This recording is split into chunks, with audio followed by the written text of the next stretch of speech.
Hello students, a very good morning to all of you और good afternoon और good evening.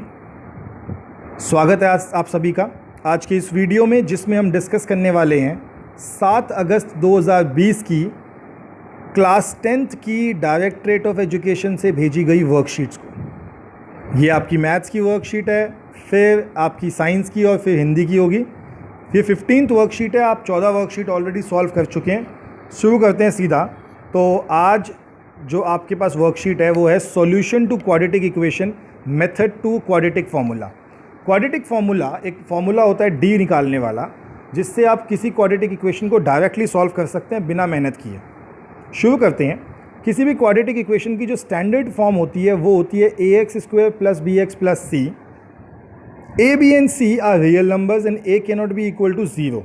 a क्यों नहीं 0 हो सकता? क्योंकि अगर a 0 होगा तो आप सोच के देखिए, आपकी क्वाड्रेटिक इक्वेशन का x² भी 0 हो जाएगा, और अगर x² भी 0 हो गया तो फिर वो क्वाड्रेटिक थोड़े ना भाई। आगे बढ़ते हैं। Number of variable only one, एक ही वेरिएबल होता है। Degree of equation is equals to highest power of variable equal to 2।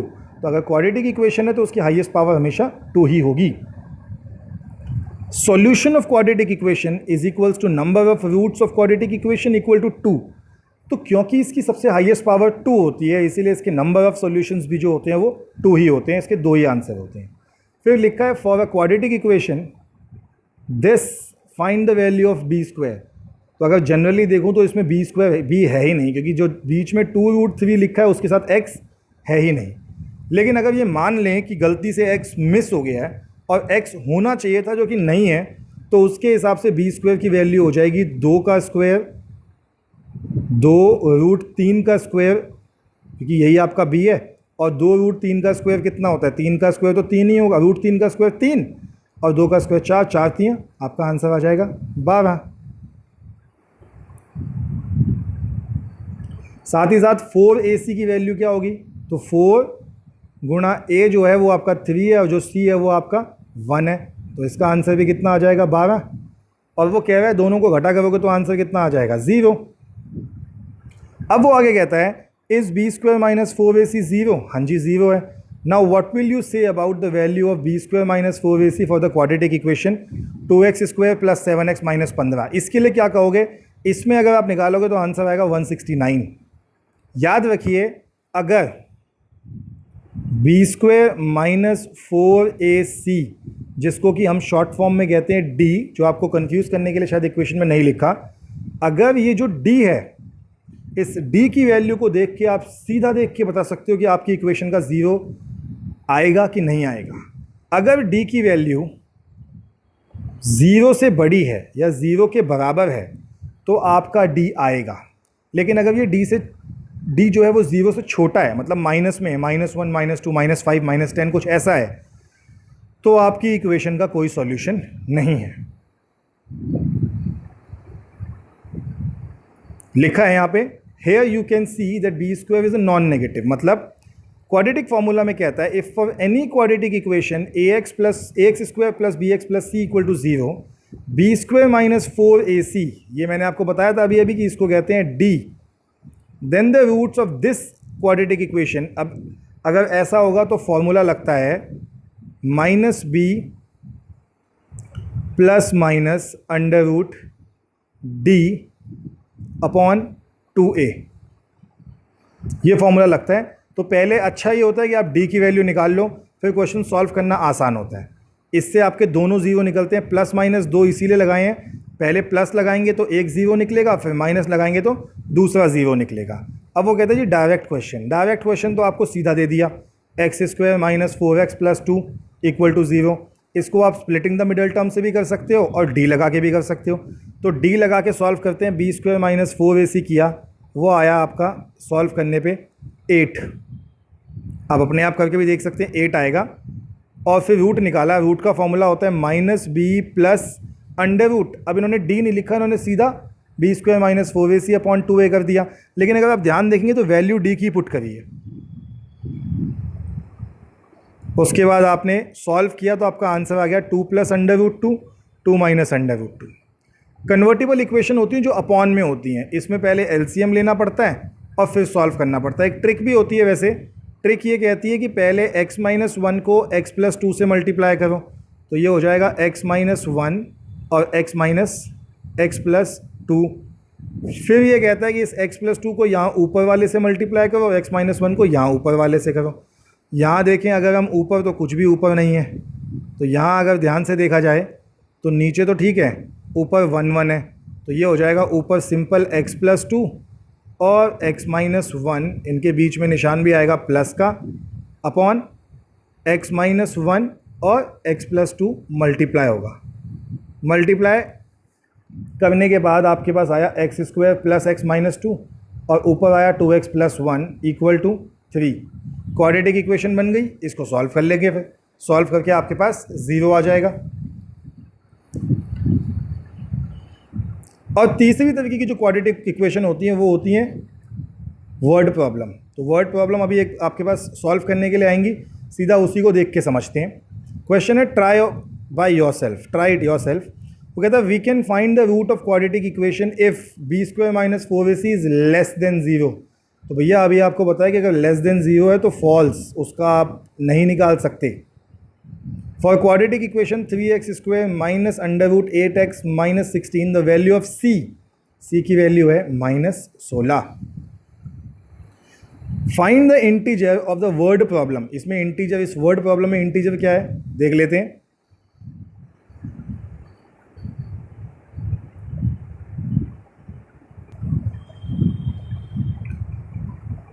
तो ये आपका पहला क्वेश्चन है, मतलब पहला दूसरा तो हमने कर लिया, तीसरा क्वेश्चन है। तो तीसरा क्वेश्चन देख लेते हैं। तीसरे क्वेश्चन में उसने बोला क्या था, तीसरे क्वेश्चन में उसने तीसरे क्वेश्चन में बोला है find the integers of the word problem stated here. Integers मतलब जो वर्ड प्रॉब्लम है इसकी इंटीजर्स निकालो। हमने पूरा सॉल्यूशन ही कर लिया है, कोई टेंशन वाली बात ही नहीं छोड़ी हमने कहा जी 3x square plus under root 8x minus 16 था। हमने पहले d निकाला, मैं तो d ही लिख के सॉल्व करता हूँ, बहुत ईजी होता है। देखो आप भी देखो, d निकाला B square minus four a C, B था मेरा ये, तो मैंने सॉल्व किया B square minus four a सी। अब ध्यान से देखिए, ये जो था b यानी कि अंडर रूट 8 का स्क्वायर माइनस फोर, ए कितना था 3, c कितना था 16 माइनस 16।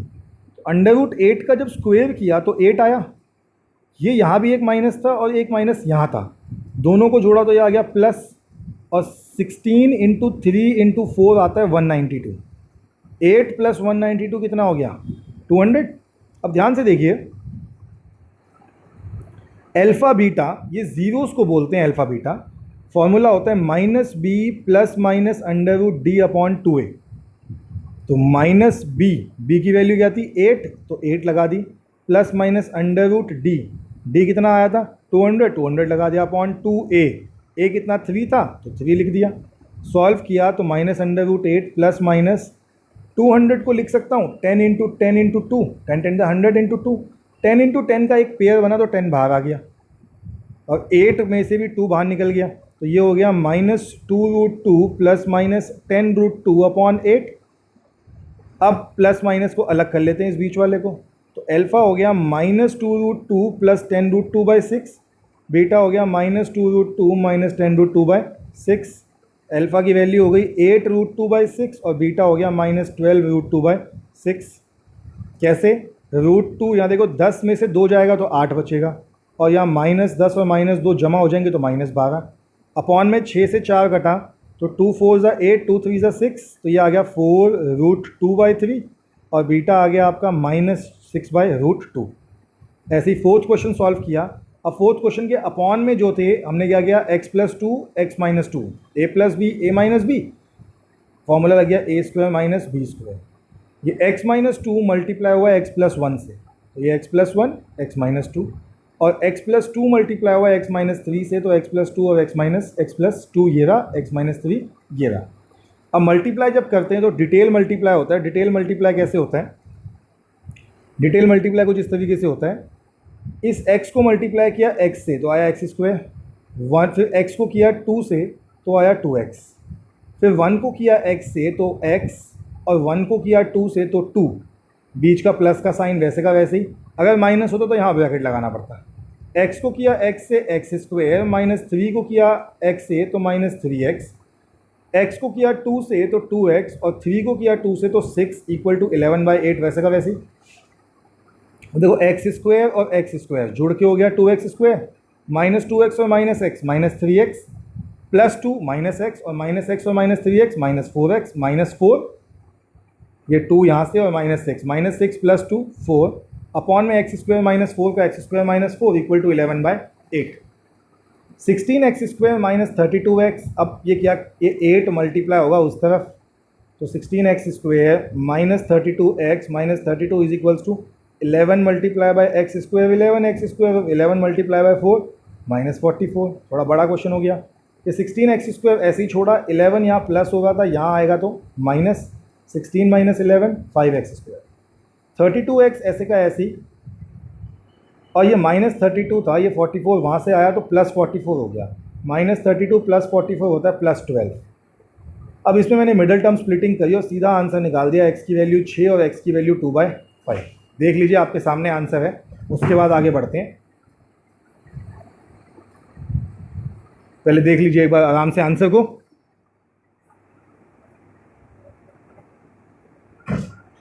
चलिए आपने आंसर लिख लिया होगा अपनी कॉपीज में, मैंने उम्मीद करता हूं कि आपने आंसर कर लिया। तो आगे बढ़ते हैं। तीसरा था आपका वर्ड प्रॉब्लम। पहले वर्ड प्रॉब्लम पढ़ ले, उन्होंने क्या बोला है। उन्होंने बोला कि write a quadratic equation for following, age of Ruchi is twice the age of Monica, यानी रुचि की जो एज है वो मोनिका की एज के दुगनी है। The product of their edges will be 160 after 4 years, लेकिन 4 साल बाद उनकी उम्र को यदि गुणा किया जाए तो उत्तर आएगा 160। उनकी अभी एज कितनी है? तो हमने कहा जी सॉल्व कर लेते हैं, ऐसे कैसे निकाल लेंगे हवा में। हमने कहा रुचि की एज जो प्रेजेंट एज है उसे मान लिया x और मोनिका की मान ली y, पर उसने कहा था कि रुचि तो मोनिका की दुगनी के बराबर है, तो y बराबर 2x। तो रुचि 4 साल बाद हो गई x जमा 4 और मोनिका जो कि 2x थी वो हो गई 2x जमा 4। उन्होंने कहा कि दोनों की एज को गुणा करो 160 आएगा, यानी कि x जमा 4 और 2x जमा 4 160। x गुणा 2x स्क्वायर, x गुणा 4x, 4 गुणा 2x 8x, 4 गुणा 4 16 और इधर 160 का 160, 2x का 2x, 4 और 8 12x, 16 160 जमा का था इक्वल टू के इस तरफ आया उछल के माइनस 160। सॉल्व किया, 2x स्क्वायर का 2x स्क्वायर, 12 का 12, 16 और 160, 160 में से 16 गया 144, लेकिन साइन आएगा नेगेटिव का। आगे सॉल्व किया, 2x स्क्वायर ऐसे का ऐसे ही, plus 24x minus 12x minus 144। Factor बनाए मैंने। अब मैंने कैसे फैक्टर बनाए, 144 को मल्टीप्लाई किया था 2 से, आया 288। मैंने कहा 288 के फैक्टर बनाए, 2 144 2 72 236 218 2 9 3 3 और 3 1। फिर जब इनको तोड़ा तो मेरे पास फैक्टर आए 24 और 12। 24 में से 12 माइनस करूँगा तो 12 आ जाएगा, और 24 और 12 को अगर मल्टीप्लाई कर दूँ आपस में तो 288 आ जाता है। कॉमन लिया 2x, अंदर आया x प्लस 12, दूसरी तरफ कॉमन लिया माइनस 12, अंदर आया x प्लस 12। एक फैक्टर x प्लस 12, एक फैक्टर 2x माइनस 12। x की वैल्यू आ गई माइनस 12 और 2x minus 12 is equals to 0, तो x की वैल्यू आ गई 6। भाई एज तो माइनस 12 हो नहीं सकती क्योंकि एज प्लस में होती है, कोई बच्चा माइनस 12 साल का थोड़े ना होगा। तो एज क्या हो गई 6 साल, तो रुचि की एज हो गई 6 साल, तो मोनिका उसकी दुगनी थी यानी कि 12 साल। ये हो गया आपके क्वेश्चन का सॉल्यूशन। मैं जानता हूँ थोड़ा सा हैवी हो गया आज की मैथ्स की वर्कशीट, लेकिन कोई बात नहीं, कभी हल्का कभी हैवी तो चलता रहता है। कर लीजिए नोट डाउन, फिर आगे बढ़ेंगे। चलिए आपने नोट डाउन कर लिया, आगे बढ़ते हैं। तो आपकी अगली जो वर्कशीट है वो है आज की साइंस की वर्कशीट। साइंस की वर्कशीट में हम एसिड बेसिस एंड सॉल्ट्स कर रहे थे। आज हम डिस्कस करेंगे प्लास्टर ऑफ पेरिस को।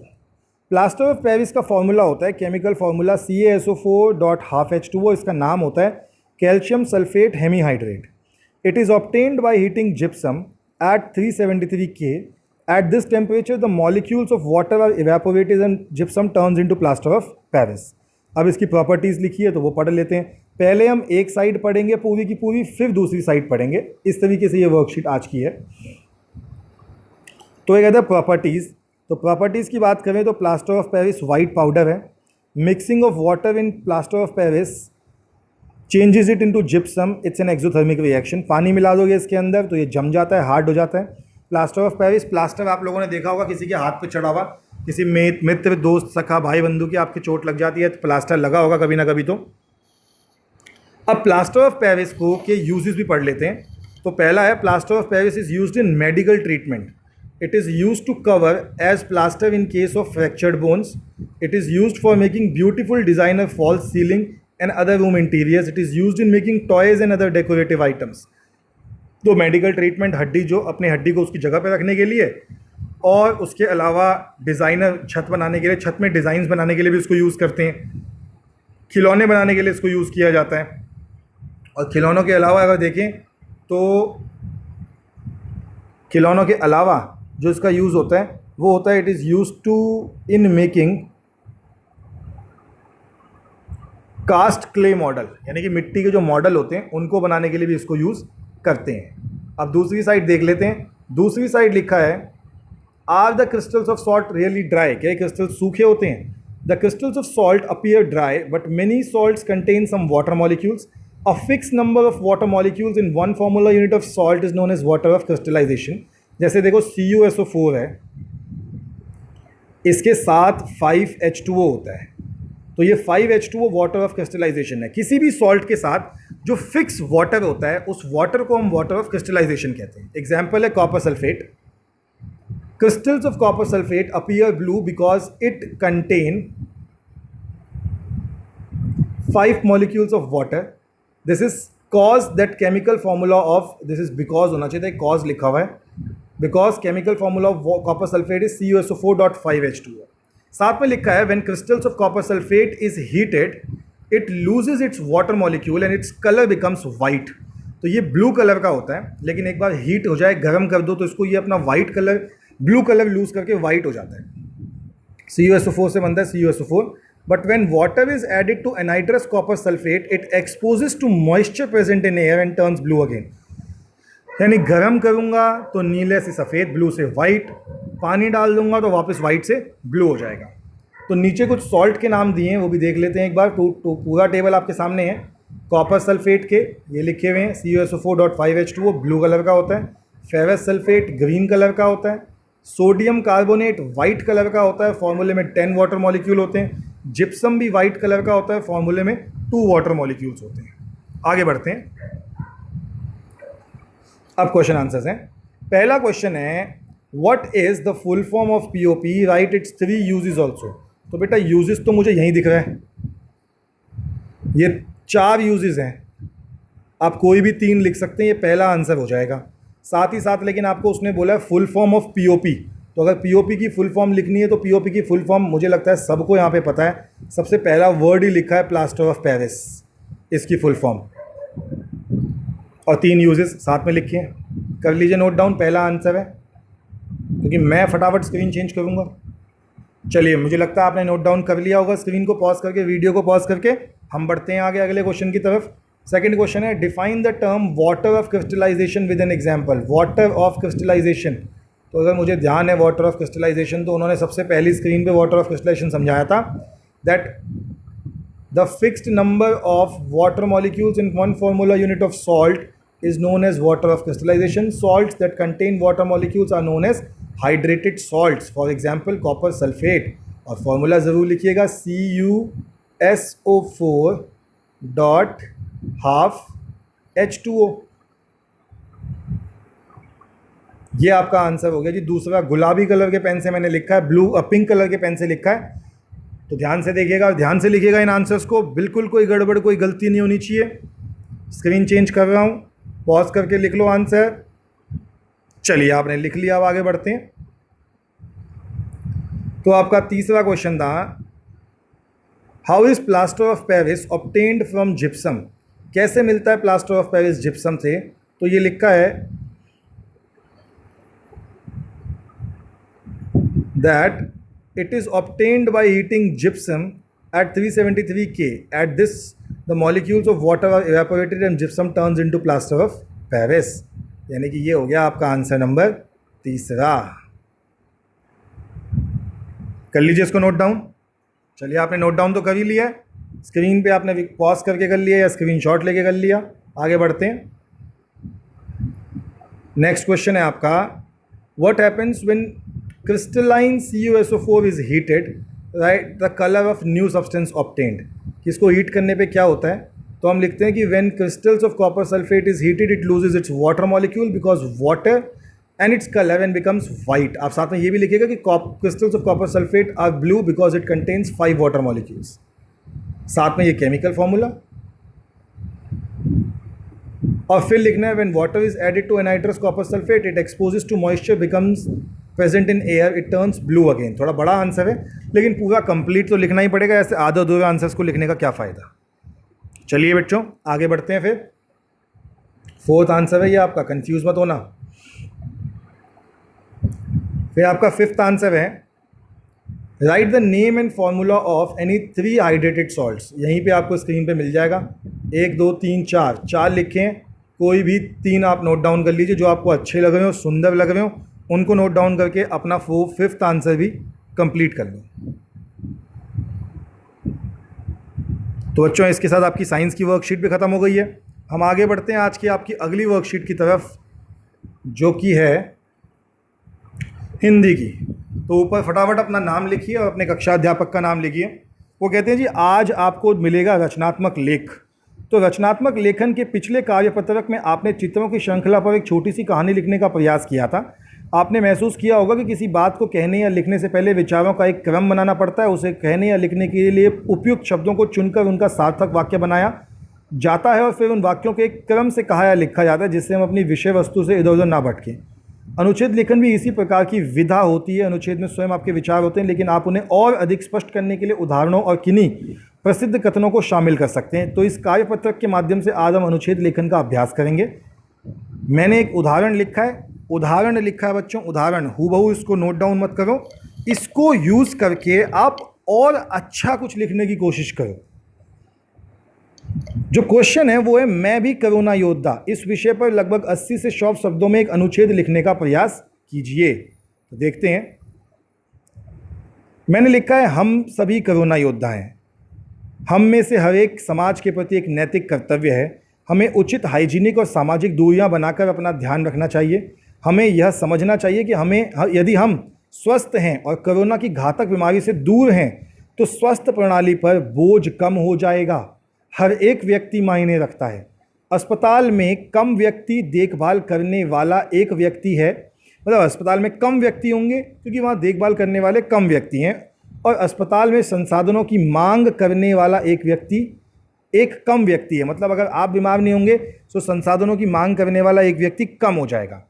हम सभी कोरोना योद्धा हैं क्योंकि देखभाल करने में के लिए हमारे बुज़ुर्ग हैं. हमारे पास हमारे बुज़ुर्ग हैं. हमारी दादी और दादाजी जो बूढ़े हैं वे इस बीमारी की चपेट में हैं, इसलिए हमें उनकी अतिरिक्त देखभाल करनी होगी. बस इन्हीं बुनियादी बातों का पालन करके हम सभी कोरोना योद्धा हो सकते हैं.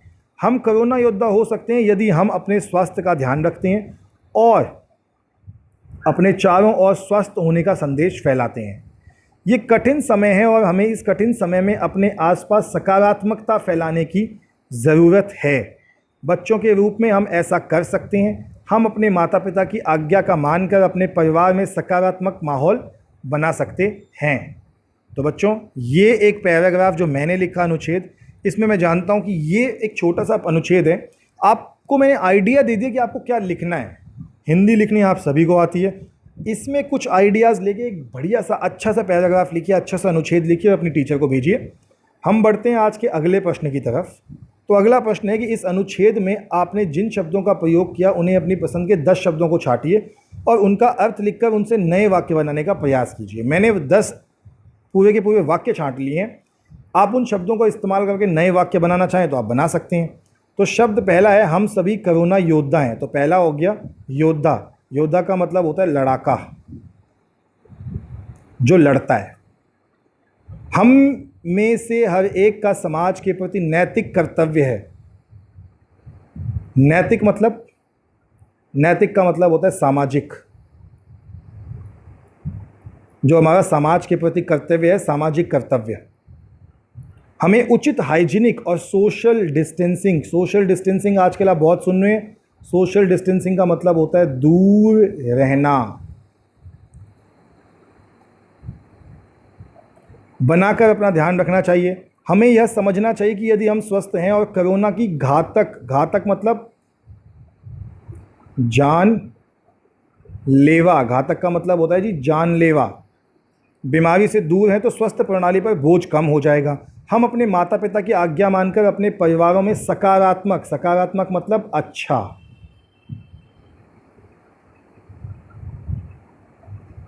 माहौल बना सकते हैं। अस्पतालों में कम व्यक्ति देखभाल मतलब देख रेख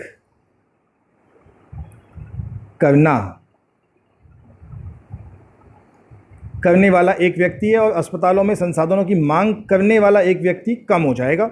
हम सभी कोरोना योद्धा, तो योद्धा तो हम ऑलरेडी देख चुके हैं, दोबारा लिखने की ज़रूरत नहीं है। 11 सेंटेंस हैं, देखो 10 वर्ड मिलेंगे आपको। फिर है हमारी दादी और दादाजी जो बूढ़े हैं वे इन बीमारियों की चपेट में हैं, इसलिए हमें उनकी अतिरिक्त मतलब अलग से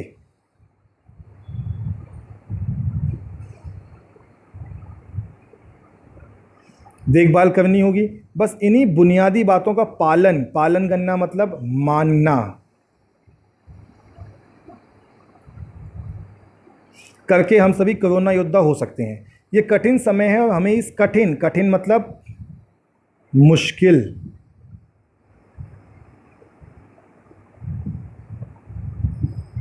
समय में अपने आसपास सकारात्मकता फैलाने की ज़रूरत है और बच्चों के रूप में हम ऐसा कर सकते हैं। तो ये आपके सामने शब्द हैं, आप इनका मतलब लिखिए और इनसे नए सेंटेंस बनाइए। हम आपसे मिलेंगे बच्चों कल की वर्कशीट्स के साथ। तब तक के लिए stay healthy and stay safe.